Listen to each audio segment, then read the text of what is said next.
So we've managed to catch up, I think. Thank you. Thanks very much for coming, Mr. Colman. Could you please state your full name and position title and swear either an oath or affirmation for us? Yes, my full name is James Stanley Colman. I'm a one-man office, consultancy and teaching and writing. I make the affirmation now, shall I? Yeah, please. I solemnly, sincerely and truly declare and affirm that the evidence now about to be given by me shall be the truth, the whole truth, and nothing but the truth. Thank you. Would you like to make a short opening statement of a minute or two? Yes, Mr. Chairman, I was told that I'd have about 3 minutes. Is that? That's fine. Yeah. Some people take 20 minutes, but we're just being Don't polite. be telling him that. 3 is good. Well, I would appreciate a little lenience here. I think I'll hit 4. Oh, well, we'll have to chop you off. No. Yeah, You best please do. Best get started. I'm prepared for that. Yep. And I also have 2 documents which I'd like to table. Yep. And I also have a 1-page bio, which is there. I brought 10 copies of each. Mr. Colman, why don't you table the documents now so they can be distributed while you're giving I'm the happy to do that. introduction? Yep. The first one, shall I just briefly describe each? Yep. Yes, the first is a folio of research information which was put together by an expert heritage and archaeological consultant some years ago, Edward Higginbotham. And it deals with the landscape, the heritage, the history and the archaeology of North Parramatta, including the female factory and other facilities nearby. So that's an extract from a very authoritative report, which I think you will find interesting.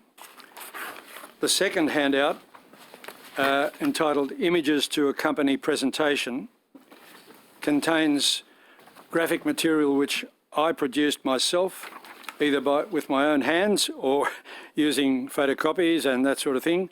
And the purpose of those items,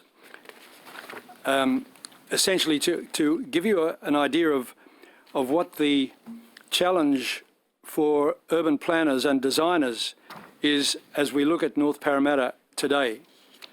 So there's some, there are a couple of maps which are self-explanatory. There's a couple of diagrams which are self-explanatory. And the last item on that, in that collection is a sketch which I prepared on the basis that at some time, at some stage, a government might decide to do some serious planning in North Parramatta. And what I've suggested with that image is a boundary to a study area, which could then be developed in detail. Within that study area, of course, lies the female factory and the jail and all the other heritage items. So those 2 folios are supportive of what I'd like to say to the committee. Okay. Okay, thank you. Questions? No, open. I don't think we've had the... Sorry, Wemby, we have? Sorry? The opening statement, Robert. Oh, sorry, I thought that was your opening statement. I beg your pardon. No. Preamble. That's what... Oh, that was a preamble to the opening statement. I think that was just identifying the document. Entree. That was Okay. identifying. Provide All context. right. Sorry, I was so engrossed in your document, I just... Well, as long as I know that I've now got about 3 or 4 minutes. No, please go ahead. No, Come no. on, knock Thank you yourself very out. much. Get into it. Well, Mr. Chairman, several years ago, a well-known urban sociologist by the name of Richard Florida wrote extensively about what he called creative spaces. And his message is directly relevant to your Commission of Inquiry. I think Florida would claim that museums are creative spaces. So my question is, why not look at North Parramatta as having such a potential? When we talk about North Parramatta in this context, we are talking about what could well be the oldest urban precinct in Australia. That might come as a surprise to some people, but while they were romping around the rocks, the Marines are chasing the convicts. Meanwhile, there are free settlers starting to establish themselves in Parramatta. So it's a part of Parramatta which in turn might reasonably be called Australia's second city. And if you want expert opinion on these matters, I refer you to Dr. Carol Liston, who is an associate professor in history at WSU. Now, there surely could be no argument that Parramatta deserves its own museum.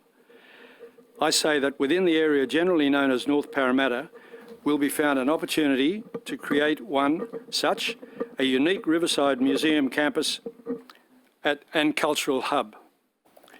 This would be consistent with the city's recently adopted cultural plan.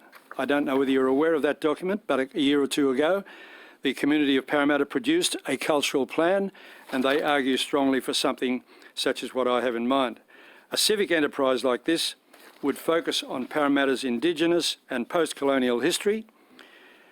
It would simultaneously celebrate local, metropolitan, state and national history and identity, all in one hit. No other Australian city can offer such an opportunity. So you have before you a once-in-a-lifetime opportunity, an invitation to place before the governments at every level a strong case for creating a completely new kind of museum in North Parramatta. For the record, I'm handing up a folio of extracts from Mngmt. You've got that on beside you now. He will help you to understand what an incredibly rich cultural library we've got up there on the ground, under the ground and above the ground. In the CBD to the south, there are two simple yet much-loved heritage buildings, and they sit on a beautiful riverside site. Sadly, Parramatta has lost much of its heritage, but these two can be restored and conserved, and posterity will be the beneficiary. I suspect that they are the only remaining heritage buildings enjoying a prime riverside site in the CBD. I stand to be corrected, but I think that's the case. So in my view, that site and its buildings should be retained for civic purposes in perpetuity. Plans to demolish the buildings should be permanently abandoned. My invitation today to your committee is to think big, think creatively, think adventurously, and think long-term, and send a strong message to government that the moment has arrived for the creation of a new museum or cultural hub campus in North Parramatta, the place where the real urban Australia probably had its beginnings. To achieve this vision, we'll present Australian heritage experts, designers, architects, planners, community builders, ordinary people and managers with a really challenging program which could run over many years and which would create many, many jobs. Ideally, these people would work to a master plan developed in consultation with all the stakeholders, led by members of the museum industry, if I can use that horrible word. I make one more very important point to this committee at the moment, and it happens to be a point relating to a news item which came out on Monday this week. On Monday this week, the Parramatta City Council placed its plans for major CBD growth and expansion and zoning changes on public exhibition. That exhibition is now running. So if you want to see what the City Council has in mind for the entire CBD, go to the exhibition. I've studied those plans and I have a message for the committee. It's a very simple message. And it relates in particular to the impact of those plans on North Parramatta. If the plans for that part of the city, which lie to the north of the river, are gazetted, North Parramatta's future as a nationally significant heritage precinct will be dead in the water. And why do I say that? Because commercial buildings as high as 26 stories will march across the river along both sides of Church Street, creating another chunk of high-rise real estate, and such development will be totally alien to North Parramatta's character and potential. This potential is for a low-rise cultural and environmental counterpart to the big CBD to the south. So you've got an opportunity for an environmental comparison, a contrast, and many, many cities have got these. You've got the big smoke and you've got the small smoke. And it's in the small smoke where social activity can flourish. It's almost a 24-hour environment, where the arts, the cultures, the cafe society and so on, and thousands of small businesses can work together. And I hand up a folio of images which you've already got, which will help to explain that proposition. Now, this council initiative is truly a threshold moment for the city and for North Parramatta. And I urge you to direct the government's attention to its implications for your inquiry.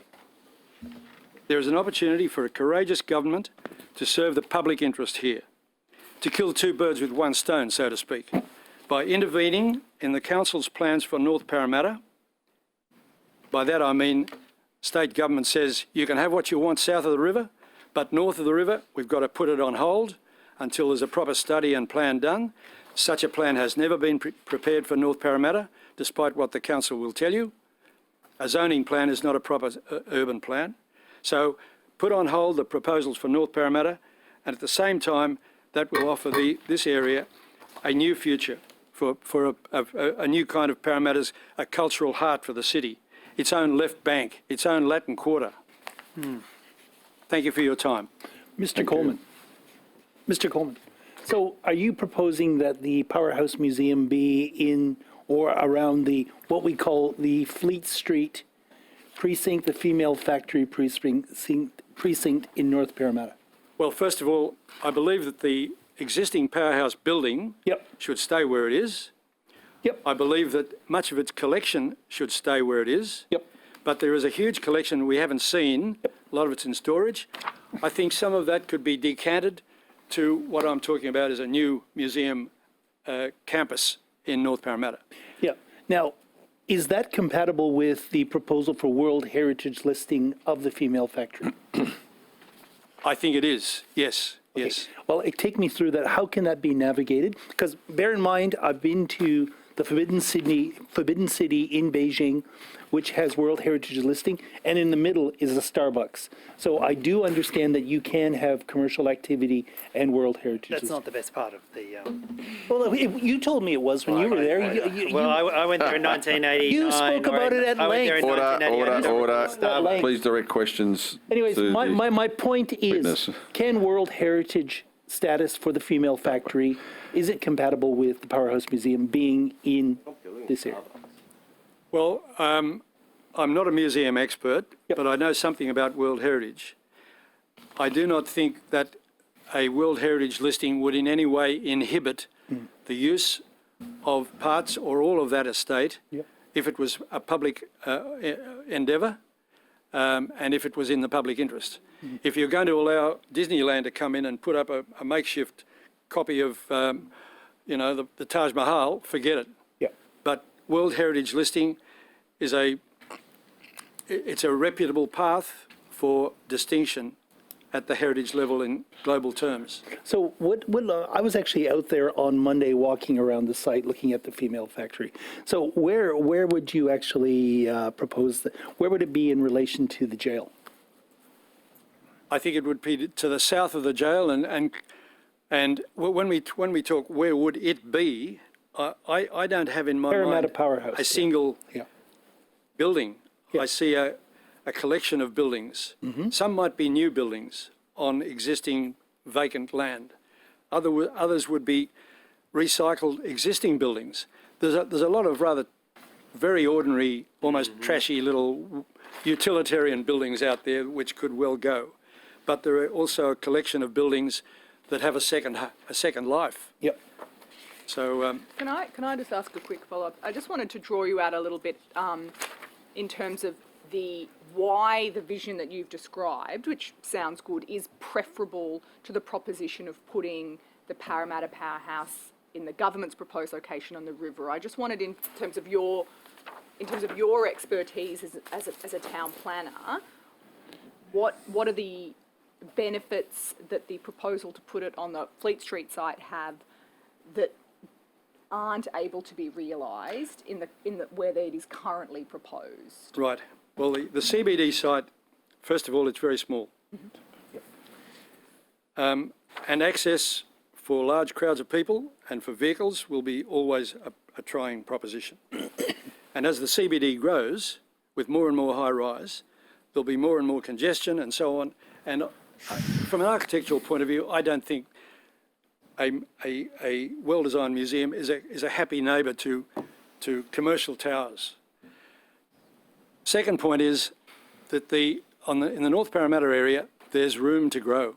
This could expand over the next 50, 100 years. I mean, it's a long-term proposition. Look at what we've done here in Centennial Park, for example. It started off as almost just a local farm, but it's grown and grown. And however, the need you have to have expansion options. You've also got to, I think this is my utopian thinking, opportunities for a range of different designers. An architect who can handle a big building, and a local architect who can do a little gem, which might be the size of this room. So there's opportunities for the creative industries, big and small.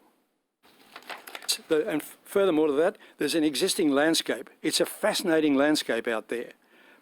Higginbotham has identified some of the landscape assets.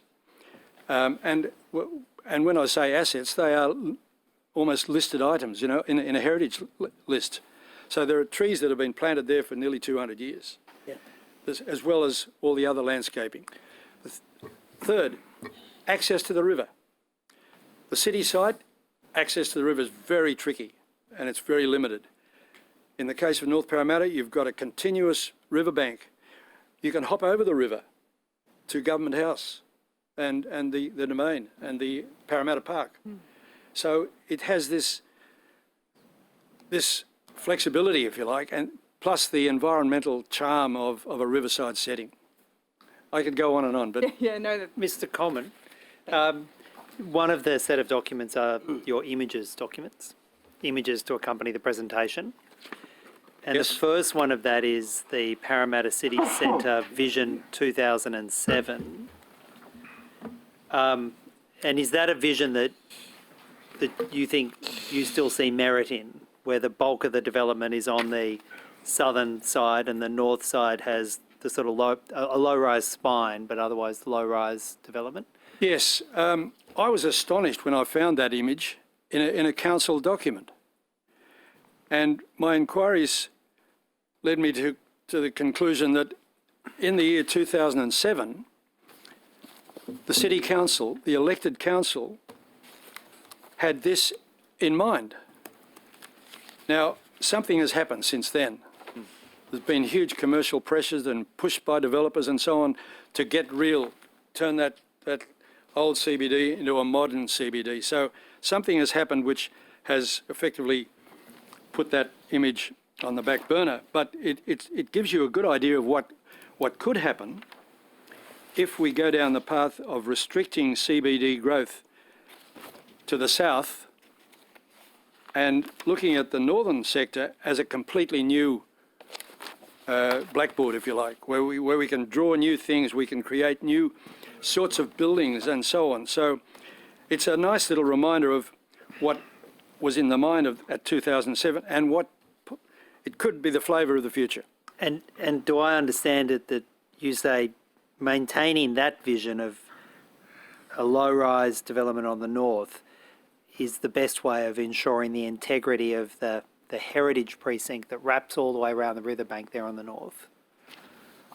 Yes, with one proviso, that the planning should take heritage conservation as a priority, not as a leftover, not as an afterthought, but the thing that would drive my vision for that area would be a vision based on the fact that here is some historic real estate which there's no counterpart anywhere else in Australia. So let's build on that. We might have the odd high-rise building somewhere, but that would come out of the plan. So it's not a question of do no harm to the heritage precinct. It's start with the heritage precinct, the distinct and extraordinary values that has, and start your town planning from there and make North Parramatta flow from the heritage precinct. Yes. Well, you don't want to put it in a treat it as a museum object to be untouched, and so you're building on some really good things. There are a lot of pretty ordinary stuff around there too.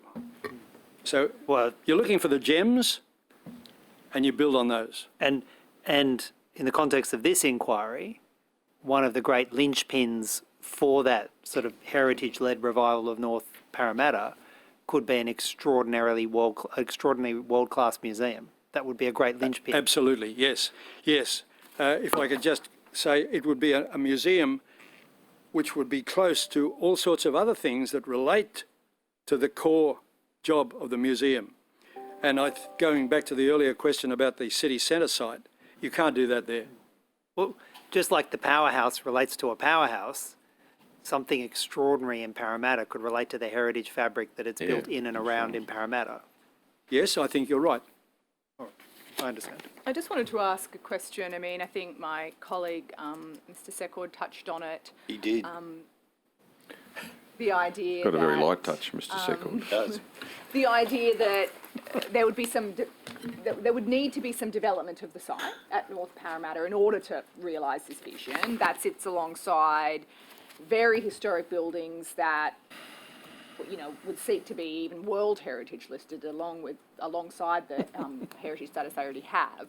But indeed there is a bit of a history of adaptation, recycling and reuse at that North Parramatta site already, isn't there? The Yes, way yes, that, yes. I think perhaps if you could just talk us through how the idea of using that site as a museum or cultural precinct draws on that history of adaptation and reuse of the site. Yes, okay. I just remind the committee that within the existing North Parramatta urban area, there's quite a lot of capacity for growth under the existing plan. Yeah. So what the council is proposing is more, but there's spare capacity in the existing town planning zones. That's within the urban area. Now, if we go into the area which we're looking at as a possible museum precinct, there may be certain sites which could be sold off to a private developer for a use that's consistent with a museum complex. Other sites could be handed over to agencies or to the education department, for example. Some buildings are obsolete. Okay, they go. A new building might come. But there's an opportunity for a mix of commercial and public sector enterprises, but nothing too big, you know. The scale needs to be watched all the way. I'm not sure whether I answered your question. Yeah, no, I just think it's useful to reflect on, I suppose you use the term flexibility, the versatility of that site, that some people might have in their mind that it's just a bunch of historic buildings and that really constrains the potential of it. But I think it's useful to draw out that in fact there is a lot of, it's quite underutilised right now. There's a lot of potential there for new and for more, as opposed to just taking tours of people through the old building. We're not going to sterilise it. That's the main, you know, that's not an option. Yeah. I'm good. Yes, they were the only real questions I had. I'm good. I like it. All righty. I think it's Mr. good. Coleman. I think it's good. Thank you, Mr. Coleman. Thank you very you. much for coming, Mr. Coleman. So I don't need another minute. Was that your opening statement, Mr. No, that was good. Thank you very much. Thank you. I think conceptually it's got legs.